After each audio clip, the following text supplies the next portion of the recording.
My name is Emma Waldron and I'm WCVA's Risk Procurement and Governance Manager. So this is our third desktop data webinar, and we've set up these sessions to help you prepare for the new GDPR, which is coming in May 2018. And I'm delighted to welcome our speaker, Bethan Bonsall from the ICO. Hello. And Bethan will be discussing cybersecurity today. If you have any questions throughout the presentation, feel free to add them to the chat pane as we're going along, and then we'll answer them at the end of the presentation. Over to you, Bethan. Thank you, Emma, and thanks to you all for joining our desktop data webinar on cybersecurity today. Before we start, it's always useful for me to give a bit of background about the role of the Information Commissioner's Office. So we're the UK regulator for the Data Protection Act, the Privacy and Electronic Communication Regulations, and other associated information rights legislation. Elizabeth Denham is the current Information Commissioner, and she has a strong background in Canadian privacy regulation. We have a head office in Cheshire, where the majority of ICO staff are based, and smaller offices in Cardiff, Belfast and Edinburgh, which was set up in response to devolution. I'm the lead policy officer for the ICO's office in Wales, and a large part of my role is to work with stakeholders in Wales and promote good practice, which is exactly what we're here to do today. The law that we'll be focusing on during this webinar will be the Data Protection Act, but many of you listening will be aware that as of May next year, the DPA will be replaced with the General Data Protection Regulation. Much of the advice that we give today will be relevant under GDPR, but for those of you who'd like a bit more information about how to prepare for GDPR, you might be interested in the 12 Steps to Take Now webinar that we ran in May, which can be found on the WCVA website. We've also got plenty of information on the ICO's website, and I'll be putting my contact details on screen at the end of this webinar. Let's go over firstly what we'll be covering in today's cybersecurity webinar.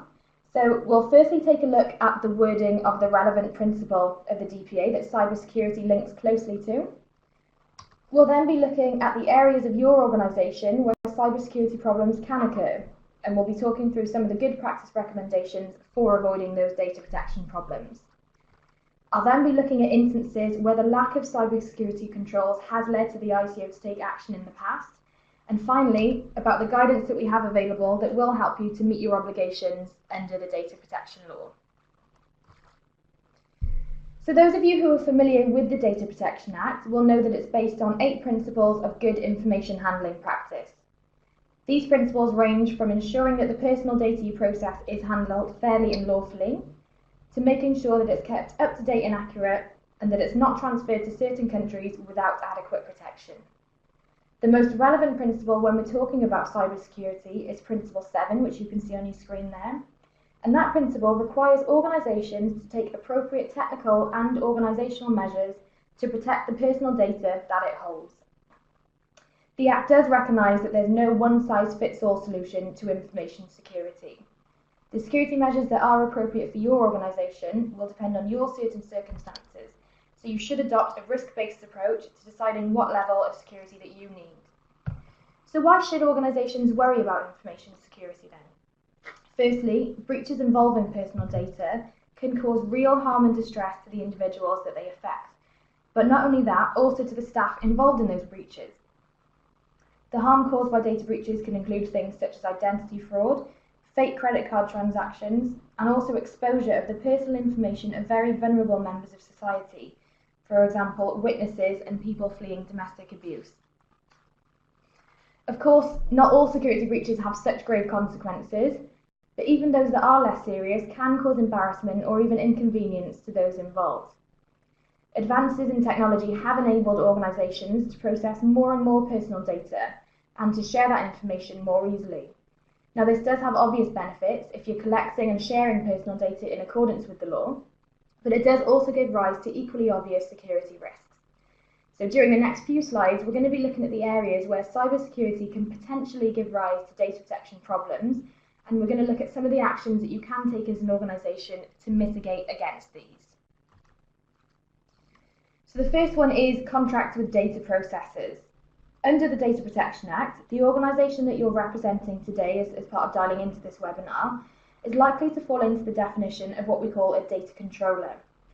That means it's your organisation that decides what personal information you need to collect to perform your functions, and then how that personal data will be used.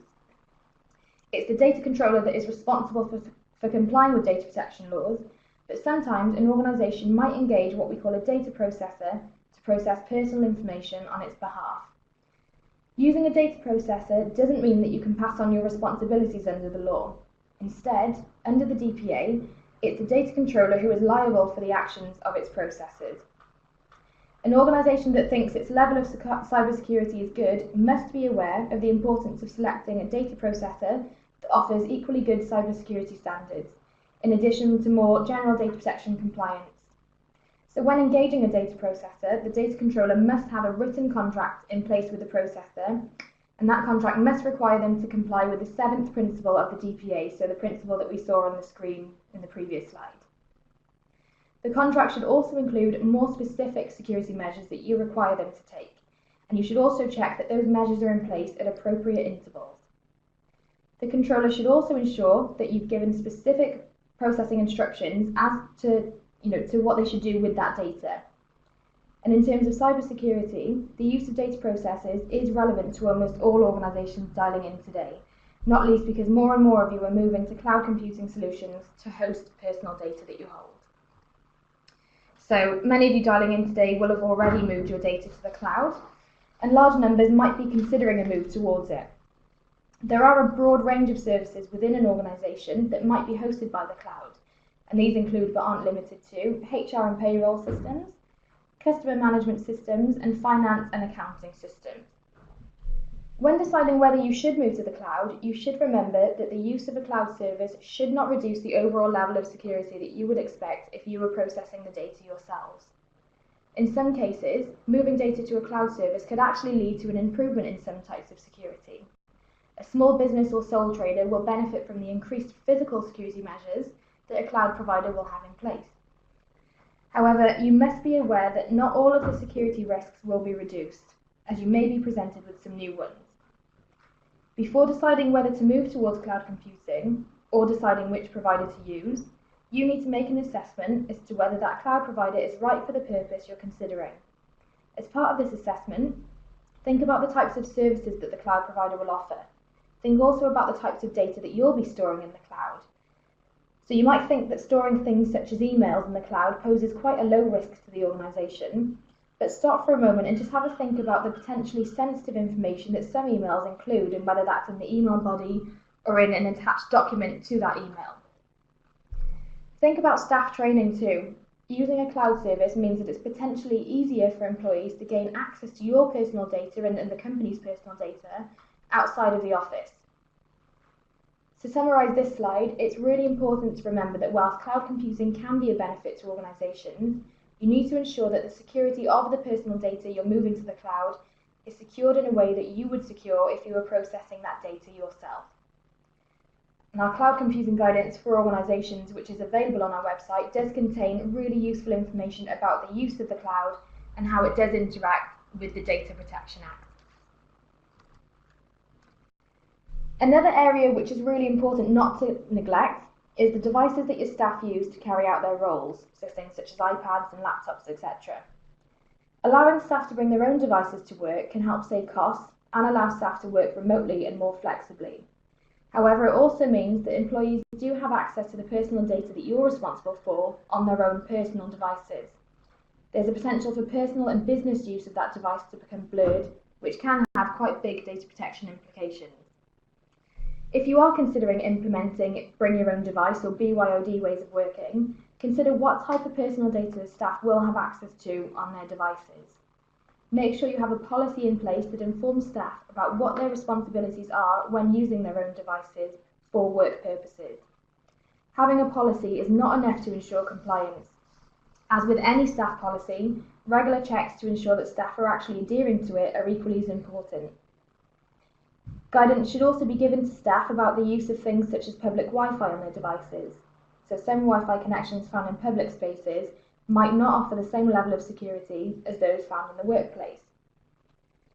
Think also about the potential not only for the organisation to be inadvertently processing information about that staff member's family who might be using that device at home, but the opposite, so the potential for family members to potentially have access to the personal data held on the device. Ensure that the controls in place for sensitive personal data are robust enough to protect it.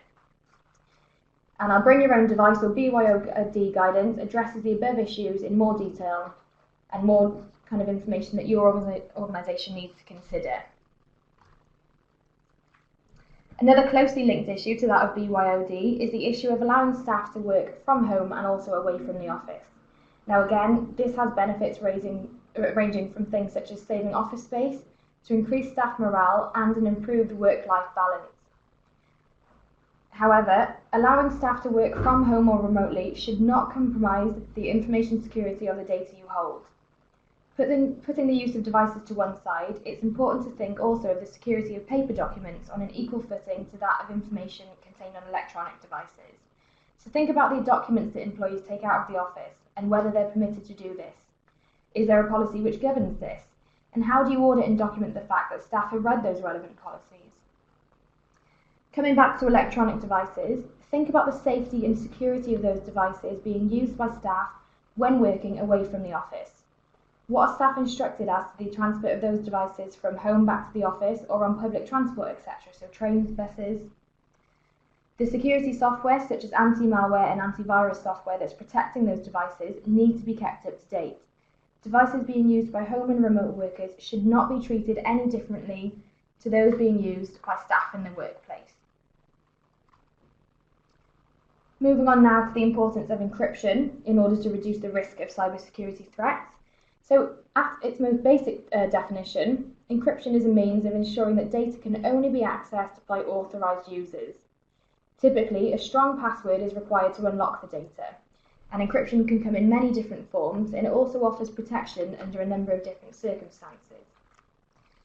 In recent years, the ICO has seen numerous incidents where personal data has been lost, stolen, or subject to unauthorised access. In many of these cases, these were caused by data being inadequately protected on the devices or the devices that the data was stored on being left in inappropriate places, and indeed in some cases both of those. The Information Commissioner has formed the view that in future, where such losses occur and where encryption software has not been used to protect the data, regulatory action may be pursued. As mentioned already, there are different types of encryption that you can get. So you can have full disk encryption, which means that all the data on a computer or other device is encrypted. You can also choose to encrypt individual files on the device. And then you've also got some software that offers password protection to stop people making changes to data, but it might not necessarily stop someone from reading that data.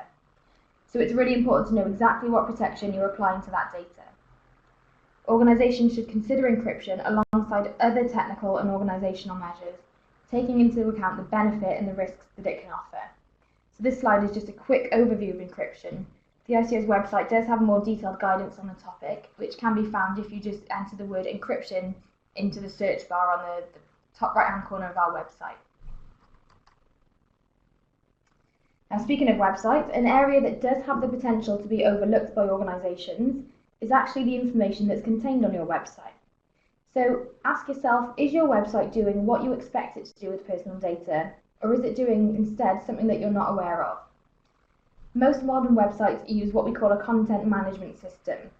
So a CMS stores information in a database and builds the pages in a dynamic way by pulling that information from the database.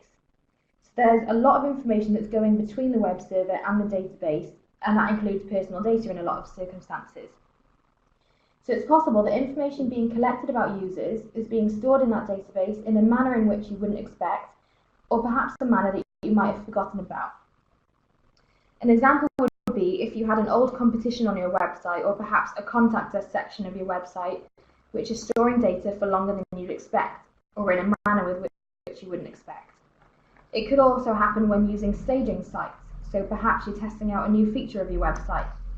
By the very nature of the testing stage, the testing site might be less secure than it would be if it were on the final website. And we've seen in the past that these testing sites might stay over time and not be decommissioned properly. And as a result, it leaves personal data exposed when it shouldn't have been. So continue to make sure that the operating systems and plugins on your website are kept up to date to ensure functionality of your website, and at the same time reducing the risk of a personal data breach occurring as a result of your website not being managed appropriately.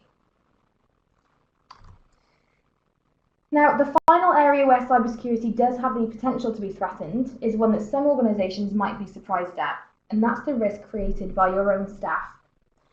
So it could be a deliberate insider threat created by perhaps a disgruntled employee. The employee might change passwords on your systems, delete information intentionally, or introduce a virus to your system. More likely it will be unintentional, so it could be someone not realising they've opened up a phishing email or an attachment that contains ransomware. So you need to train your staff to be alert to these threats. You can do this in ways by passing on information about new viruses or scams in things such as team meetings or forwarding emails on, etc. Or you can even use examples of past ICO enforcement action. So now that we've covered the areas where cybersecurity can go wrong, let's take a look at some of the lessons we've learned from organisations whose lack of cybersecurity controls have led the ICO to take enforcement action in the past. The first case we're looking at is the fine that we issued to the British Pregnancy Advisory Service, which really does serve as a strong reminder that knowing what's on your website is key.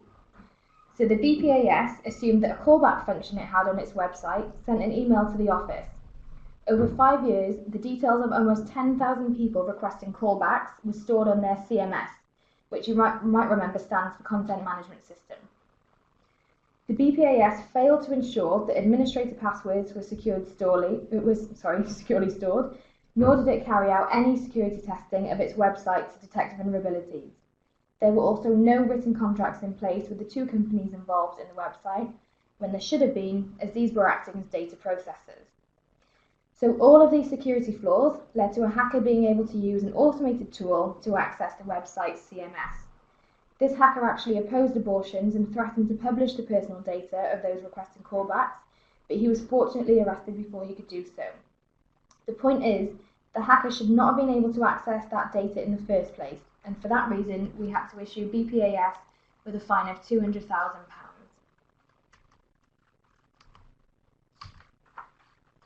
So the next case relates to the poor website security of a holiday company called Think W3 Limited. A system intended for internal purposes was installed on the same web server as the company's e-commerce application, which contained customer data. In order to facilitate working from home, this service could be accessed via a login page on a non-customer facing website, which was publicly available over the internet. The login page was not secure due to a coding error that was missed, as no security testing had been done on the basis that that page was meant to be not public facing. So as a result, a malicious hacker was able to exploit this vulnerability and gain administrative access to all of that data on the web server. The hacker did this by using an SQL injection which enabled the extraction of over 1 million credit card records. And it actually took 3 days before a routine server check discovered an alert from antivirus software. So that data had been out there for 3 days. TW3 did not conduct security checks when its website was first implemented, nor did it conduct any subsequent checks. And for that reason, the ICO was faced with no other option other than to impose a penalty of £150,000 on the company. Now, many of you will be aware that one of the biggest fines issued by the ICO is that issued to TalkTalk following their data breach in late 2015. And basic cybersecurity failings were the cause of that data breach. TalkTalk had inherited web pages from Tiscali, which were still publicly available online 6 years later. These pages allowed access to the Tiscali master database, which was running on out-of-support software. Another SQL attack exploited a known bug to extract data of over 15,000 customers. And again, no regular checks were made of TalkTalk's online estate to mitigate against these vulnerabilities. And there had actually been 2 successful attacks within the 3 months prior to this actual data breach. Now, it's important to note that this breach didn't only cost TalkTalk that £400,000 by way of fine, but the price that TalkTalk paid in terms of the loss of customer trust in that company went far beyond that figure, which is why cybersecurity is so important to all of you listening today. So now that we've looked at the areas where cybersecurity does have the potential to increase the data protection risks that an organisation faces, and we've also covered real-life examples of where cybersecurity has led to the ICO to take action, let's look at how we can help as the regulator. Now, a large part of our role as the regulator is to provide advice and guidance to organisations in the UK. So for those of you that have already been on our website, you'll know that we do have a really nice range of guidance to help you comply with the laws that we regulate. So the first useful piece of guidance we would recommend downloading is our practical guide to IT security. The document and the advice in it is aligned with Cyber Essentials, which is actually a government-backed cybersecurity certification scheme that sets out a good baseline of cybersecurity suitable for all organisations in all sectors. The scheme addresses 5 key controls that can actually prevent around 80% of cyber attacks when implemented correctly. And those 5 key controls are boundary firewalls and internet gateways, secure configuration, user access control, malware protection, and finally patch management. Although adhering to Cyber Essentials is a good place to start for all businesses, it's important to remember that adherence alone will not eliminate the risk of a cybersecurity incident. There's also something else called Cyber Essentials Plus for organisations. Now, this covers the same requirements as Cyber Essentials, but tests of the systems are actually carried out by an external certifying body. The lessons that we learned from previous ICO enforcement cases can be invaluable, which is why the document you can see on the right-hand side of the screen is particularly useful for those operating in online environments, so probably the majority of those listening today. The guidance dates back to May 2014 and focuses on the most significant threats to data protection, which include information about things such as SQL injections, which we mentioned in a couple of the previous slides, software security updates, and the importance of decommissioning old devices in a manner that's compliant with the Data Protection Act. So now that we've had a kind of look at the areas where cybersecurity can go wrong, let's just have a quick recap of what we've covered during this webinar. So we firstly looked at what data protection law says about security. So it's important to remember that cybersecurity is a legal requirement under the Data Protection Act because complying with Principle 7 of the DPA is a legal requirement. And getting it wrong can not only have consequences on your organisation, but on the people that the cybersecurity incident affected as a result. We also looked at other areas where cybersecurity is a risk, and we highlighted that it's not only the technical measures that need to be in place, but it's equally as important to have good organisational measures in place, such as staff training and awareness. We then reviewed 3 cases where the ICO took action against. And those cases, it showed that the organisation did not have the appropriate controls in place to protect against cybersecurity incidents. And then finally, we just had a look at 2 key pieces of guidance, but it's really important to remember that our ICO website does indeed have a whole range of information as well, further than those 2 documents. Whilst I hope today has provided you with useful information about the ways in which cybersecurity and data protection interact, please do not hesitate to contact us in the Wales office if you've got any questions that do come up after today's webinar. So we'll be taking questions now, but if you've got any after, then please do get in touch. Our team's always on hand to provide advice and guidance, so please don't hesitate. Thank you very much for listening. Thank you, Bethan. Okay, so over to you. Does anybody have any questions that they'd like to ask Bethan? See if anybody starts typing in. In the meantime, I just want to mention that regarding Cyber Essentials, it is mandatory for suppliers of government contracts that involve handling personal information and providing some ICT products and services. So you may find that if you are bidding for any government contracts related to IT, that Cyber Essentials is a requirement of that contract. And one other point I just wanted to make is that a lot of insurance companies now are offering cyber liability insurance, just for your information. Okay, so some questions are coming through. So thanks for the questions. The first question is from Roger.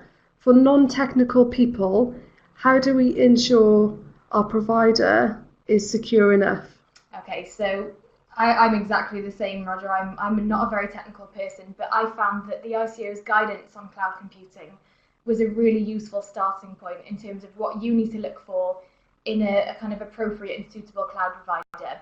So I'd recommend having a little look at that. So if you Google cloud computing in our if you enter it in our top right-hand search facility on our website, have a look at the basic guidance that we've got, and then, certainly come back with any kind of particular questions, but that's a really good starting point. Thanks, Bethan. I hope that's helped, Roger. Next question we have is from Sarah. Regarding public Wi-Fi, I would never even connect my personal device to a hotel Wi-Fi, for example, without my own VPN. Is there a recommended VPN provider for organisations? And how do we ensure the VPN provider meets the regulations? Okay, so again, it's going to be kind of nothing that I can answer in terms of endorsing any VPN providers. It's actually an area where I'm not particularly au fait with, but that first point about never connecting a personal device to a hotel Wi-Fi, that's really good in that it suggests that there's a policy in place for your organisation that does suggest that you've been told not to connect to anything that isn't secure. So something that you're not sure of, like a hotel Wi-Fi provider, it's kind of good practice to do what you're already doing and not connecting to anything that you're unsure of. So I hope that does answer your question. I know it doesn't answer in terms of recommending a VPN provider, I'm afraid, but that, as the independent regulator, that wouldn't be something that we'd be able to do, I'm afraid. And I suppose, it's a good question. Just to add to that, Bethan, as well, is ensuring that the VPN provider meets the regulations. I suppose you could almost even sort of take out Principle 7, email it over to the VPN provider, and say, we are and you are obliged to comply with this. Yeah, so demonstrate to me as the organisation that's asking for this VPN provider to help process the data, and asking them to demonstrate how do you meet your requirements under Principle 7. So that's a very good point. Exactly, yes, because obviously if you're purchasing from that organisation, then they should be able to provide you with that information. And you'll often find that they're quite used to these questions anyway. Yeah, especially things like cloud providers are very used to these questions. So yeah, thanks, Sarah.